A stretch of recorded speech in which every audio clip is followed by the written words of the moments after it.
JBN, we keep you informed. I am Michelle Jones, and in the news, elderly woman killed by husband in Clarendon. A 69-year-old Clarendon man has been taken into custody after his wife was found dead with her throat slashed. The deceased is 67-year-old Pamela Gregory of Toronto Terrace in the Lionel Town housing scheme in Lionel Town. Her husband is a mechanic from the same address. The couple's grandson was injured resulting from the incident, the police said. No motive has been established for the attack. It is reported that the woman was killed about 7 a.m. Further reports are that a grandson, who was home with the couple, received a call from his uncle in Aruba stating that the accused had called someone overseas saying he has just killed his wife. The police said after receiving the call, the grandson went to his grandparents' room and knocked. His grandfather opened the door and he saw his grandmother on the bed bleeding from the neck. Police said he attempted to go into the room, however, his grandfather barricaded the door, preventing him from entering. He then went to another door, kicked it open and entered the room. His grandfather, the police said, reportedly attacked him with a knife. He held onto the knife and used a piece of board to hit him on his head in a bid to subdue him. He later learned he had a cut to his right middle finger from the attack. Residents and police arrived, assisted him and took him and the accused to the Lionel Town Hospital, where they were treated and then taken to the police station. 2 people injured in car attack as violence resumes in Spanish Town. 2 days after the state of emergency (SOE) ended in St. Catherine, the violence has reignited. On Sunday evening, a man and a woman were shot and injured by gunmen in Railway Lane in the Torspen community of Spanish Town. Information received is that the 2 were in a car when the gunmen struck and sprayed the vehicle with bullets. The incident reportedly occurred about 7:50 p.m. Up till late last evening, the 2 individuals were still being treated after being admitted to hospital, the police have confirmed. Infighting between members of the one or the gang resulted in the government declaring an SOE in the parish on June 17, but a court ruling and a lack of support from the parliamentary opposition forced the government to end it on Friday after only 2 weeks. The infighting caused the death of more than 7 people over a 2-week period before the SOE was declared. In one incident, 4 men were shot dead on Railway Lane, and in another, 3 people were killed in the commercial district in the heart of Spanish Town. Son killed, dad injured in Bob Marley Beach attack. A man was shot and killed, and his father injured at Bob Marley Beach in 9 Miles, Bull Bay, St. Thomas, Sunday afternoon. Police have identified the dead man as David Harris, otherwise called Penko, a 21-year-old fisherman from 9 Miles. Harris also doubles as a fruit vendor on the beach. Police reported that about 4 p.m., both men were with a group of people along the beach side. A man dressed in khaki attire walked up and ordered something from Harris, who operates a food stall on the beach. The police said the man immediately brandished a gun and opened fire, hitting the now deceased multiple times. Harris's father, who was nearby, was also shot and injured during the incident. A unit from the Kingston Eastern Police Division rushed both men to hospital, where Harris was pronounced dead and his father was admitted for treatment. The police say no motive has been established for the attack. Chef killed in Manchester, 3rd murder victim on Bloody Saturday. It was a Bloody Saturday in Manchester, as 3 people were killed in the South Central Parish in separate gun attacks. In the latest incident, 35-year-old Adrian Smichael, a chef of Coleville near Christian in Manchester, was shot dead in Artis. A police report said that at about 10 p.m., Smichael was at a wake in the community when a gunman pounced on him by jumping over a concrete wall. Police said the gunman shot Smichael multiple times.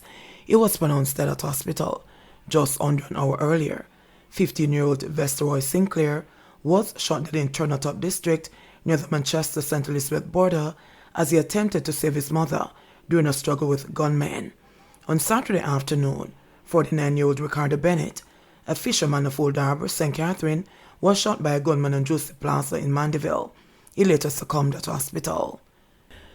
Teens charged for a cop and cabby death in Central Village.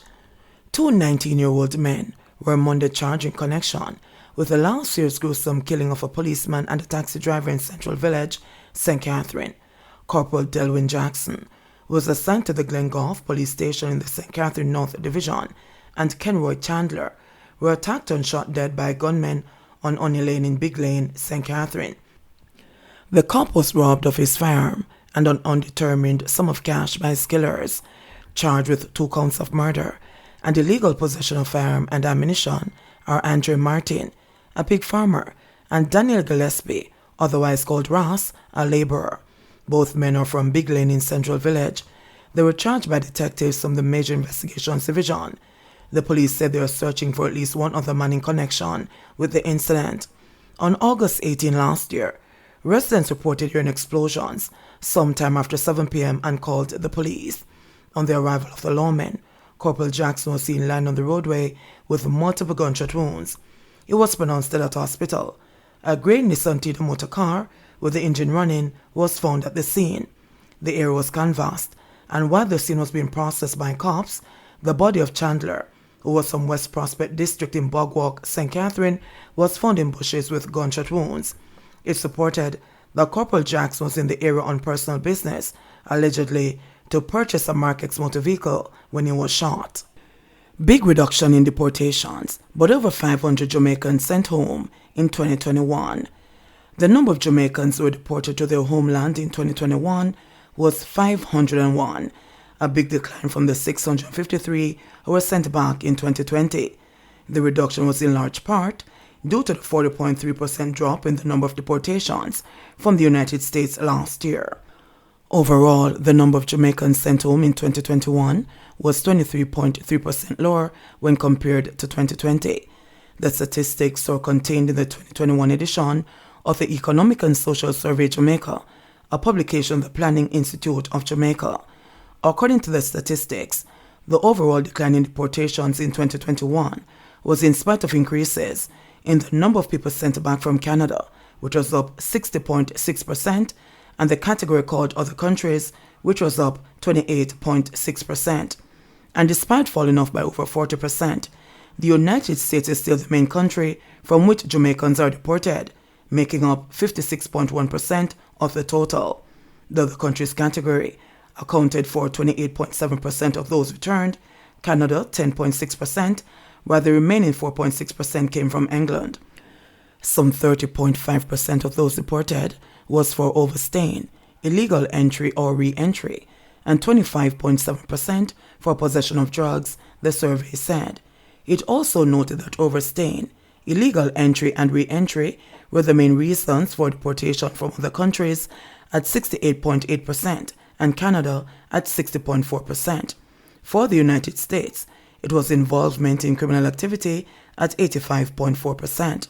This was similar to England, with 17 of the 23 persons, 73.9% returned for involvement in criminal activity other than overstaying, illegal entry or re-entry.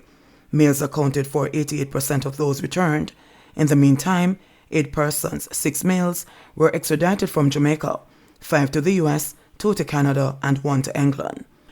LIMA Magistrates Association condemns actions of JPs in Rushing Barnett medical video. The LIMA Magistrates Association of Jamaica is condemning the actions of the Justices of the Peace who participated in the video-recorded medical examination of Rushing Barnett, the 23-year-old man accused of murdering a mother and her 4 children in Clarendon.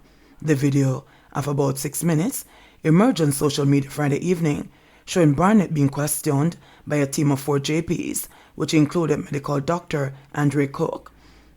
The JP stated that they were present to protect the rights of the accused and to address any breach of such rights, but the association is asserting that their actions are in contradiction to the tenets of the role of a JP and were not in accordance with the modus operandi in the execution of such duties.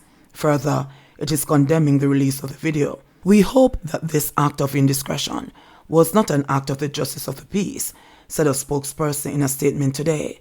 The release of this video into the public domain, whether intentional or otherwise, taints the impartiality of the role of the Justice of the Peace, the spokesperson said. The association is reminding JPs that they have a responsibility to be unbiased in the execution of their duties. JBN, we keep you informed. Please remember to subscribe, like, share, leave us a comment, and and click the notification bell to receive our daily news items.